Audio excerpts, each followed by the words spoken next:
everybody. Welcome to a workshop spotlight. And this time I am doing Mcborge's Spherica RS-12. And it is just a beauty of a build. Probably one of the most original designs I've seen on the workshop to date. She is just well put together and well thought out, really. You know, everything is in a place that makes sense, and it's decorated, and it kind of feels a little bit homey, all that good stuff. And just getting a good look at the exterior here. Pardon my weird angles and everything. I'm just trying to get it to where it works really good. But she is just aesthetically just an amazing ship. And a lot of the attention to detail is in the aesthetics. And for those of you who are survival people, she does have 82 mods. So that's a consideration to make. There's a reason she's this pretty. And she has 3 different access points here in the base. She's got one here on the port side, one here towards the bow, and another over here. Hey there, guys. So, yeah, this is the access on the starboard side.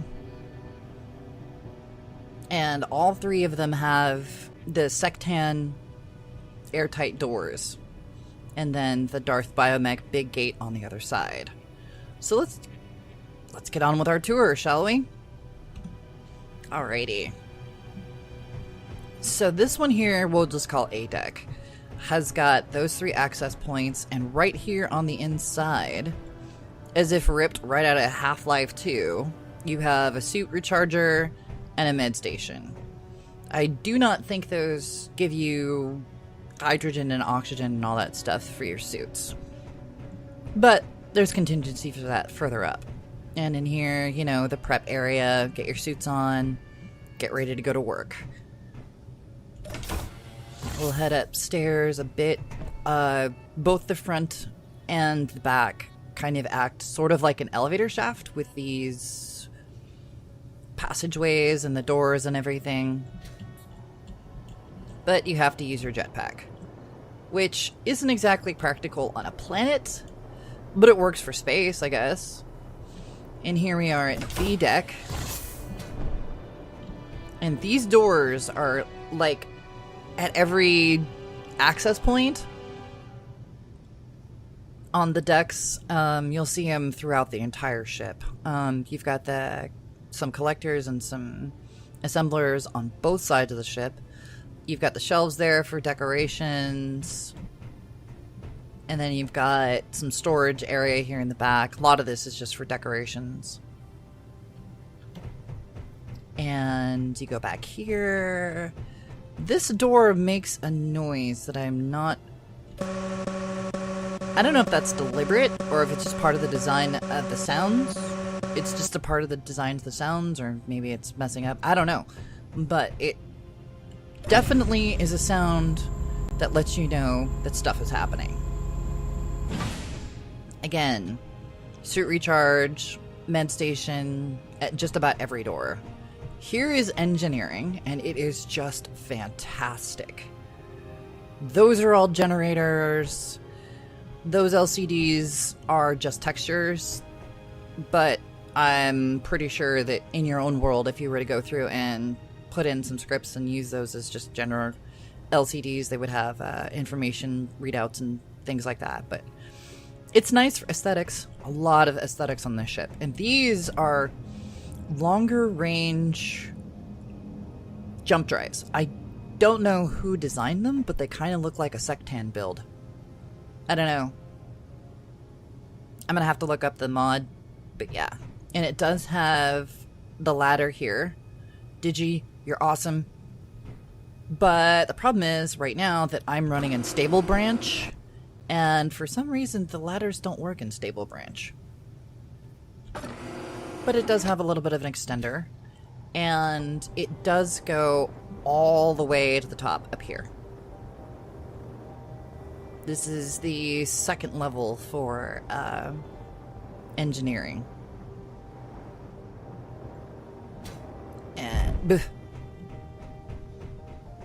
And we will go up to B deck this way.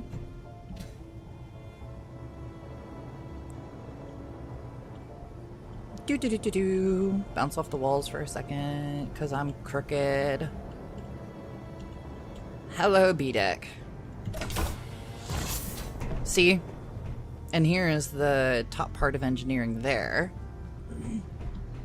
And this is pretty much the central deck of the ship.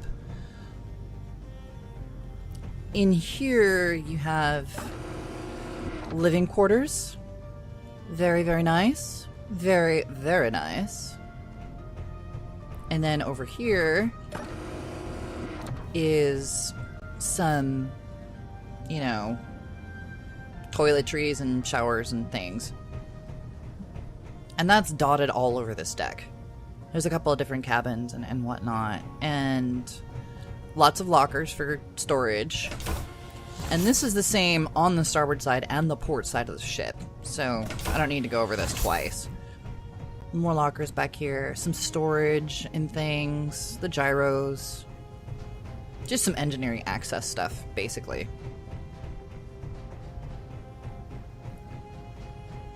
Yeah, see, it'll make this noise again. Interesting.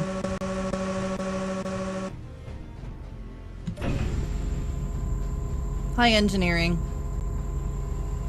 Yeah, those are not lights. Those are actually reactors. And the fact that they light up like that is really quite nice, too. It just adds to the whole atmosphere. And that would be the bridge. We'll take a look at that here in a minute. Okay, let's go up. I'm crooked. Let's go up. And this is D deck. And here you have access to your oxygen systems and whatnot. Some more. Make it pretty. Over here you have a rec room. It's actually really cool. You got, you know, ping pong table, coffee machine, pool table, some arcade games over here. Icaster, you're awesome. You have the galley over there. More potty places. Galley here, mess hall over there. You know, just a basic crew come chill out deck, basically. And then we go up one more to the final.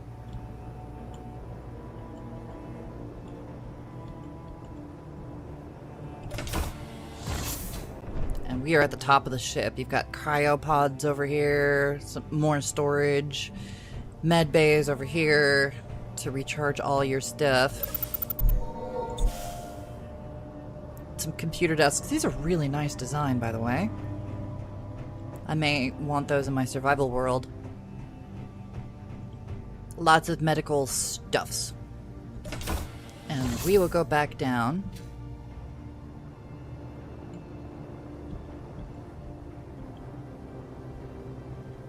D deck. C deck. Oh. And we'll go this way. More quarters and restrooms here, and then this is the bridge. Lots of protection for the bridge. More of these sliding doors. The big gate. And this bridge is just absolutely beautiful. Look at this thing. Some oxygen systems. Lots of command consoles. Things like that. Odd choice for the flight seat, but okay. This, I've never seen glass done like this, and this is really, really nice. Can't really see much out of it, unfortunately, but it's pretty.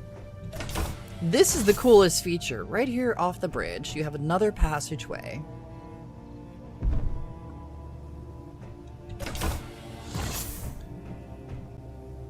More computers and everything like that. And this, I would definitely call the war room. Totally. It's the only one that's extended off the bridge, only access from the bridge. All these readouts and everything. Really cool touch. Really cool touch.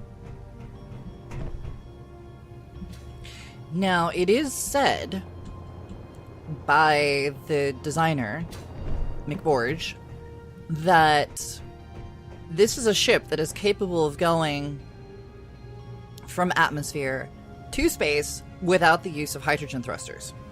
There are no hydrogen thrusters on this entire ship. None. It's just atmospheric and ions. So, let's take her for a spin and see what happens. See you in space.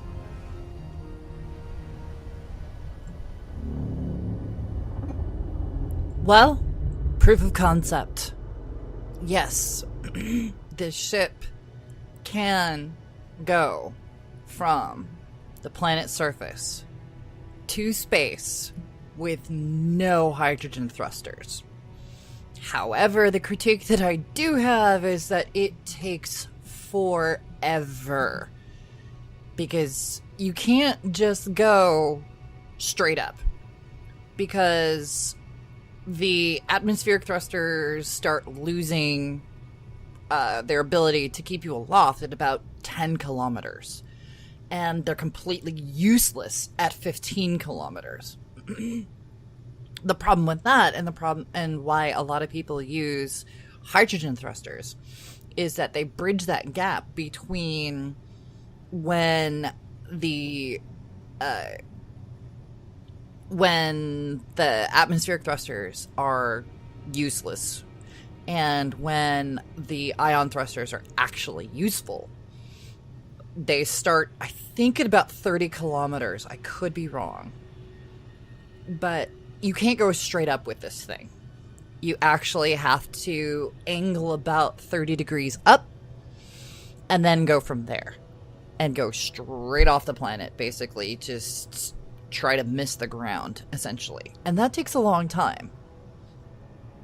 But she'll get there. She will get there without any hydrogen thrusters. It just takes a little bit longer. So she's the little turtle that could. She's the little engine that could. And that is Mcborge's Spherica RS-12. Beautiful ship. Take a look at it in the Steam Workshop. Link below. And if you like it, leave a like. And if you're new and this is your first foray into my videos, subscribe. Check it out. I got a lot of stuff coming up. And we'll see you next time, Dutchie.